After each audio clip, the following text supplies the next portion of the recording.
بھئی صحابہ جیسا ایمان لاؤ کا مطلب کیا ہے کہ صحابہ کو پیر مانو، صحابہ کو آئیڈیل مانو، صحابہ کو مقتدا مانو، صحابہ کو امام مانو، صحابہ کو اپنا پیشوا مانو۔ تو جو آدمی صحابہ کا نام سنے سینے میں ٹھنڈ پڑے، جو صحابہ کا نام سنے پھول کی طرح چہرہ کھل اٹھے، جو صحابہ کا نام تمہارے منہ سے سنے اور کہے سبحان اللہ، کس جماعت کی بات کی ہے؟ وہ صحابہ میرے پیر ہیں، صحابہ میرے مرشد ہیں، صحابہ میرے امام ہیں، صحابہ میرے مقتدا ہیں، صحابہ میرے پیشوا ہیں، سمجھ لو مومن ہے۔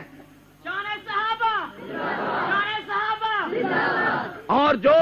صحابہ کا نام سنے پریشان ہو جائے، صحابہ کا نام سنے اس کے دل اور سینہ گھٹنے لگے، صحابہ کا نام سنے منہ سیاہ پڑ جائے، صحابہ کا نام سنے ماتھے پہ تیوڑی ابھر آئے، صحابہ کا نام سنے پھر اس کی زبان کھلے اور بکواس کرنے لگ جائے، بکواس بھی وہ جو قرآن نے بتلائی کہ وہ صحابہ کا نام سنتے ہیں تو آگے سے کہتے ہیں انومن کما آمن السفہاء، ہم بے وقوفوں جیسا، ہم پاگلوں جیسا، ہم بے عقلوں جیسا ایمان لائیں۔ وہ صحابہ کو بے عقل کہنے لگ گئے، صحابہ کو پاگل کہنے لگ گئے، صحابہ کو بے وقوف دیوانہ کہنے لگ گئے۔ تو جو صحابہ پر تبرہ کرے، جو صحابہ کی توہین کرے، جو صحابہ کی گستاخی کرے، کسی اور دلیل کی ضرورت نہیں، اسی پر پہچان جا یہ مومن نہیں منافق ہے۔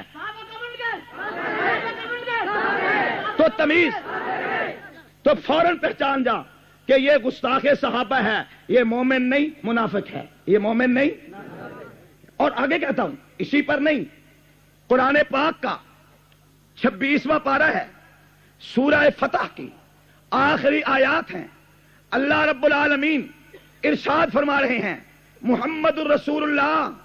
والذین معہ،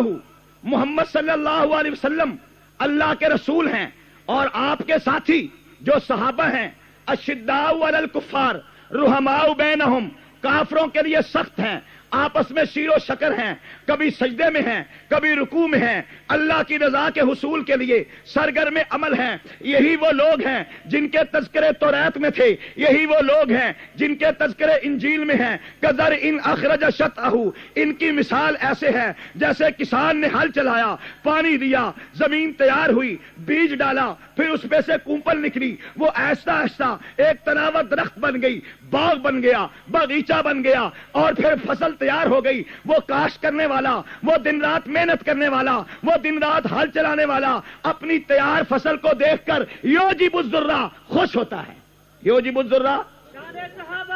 اسی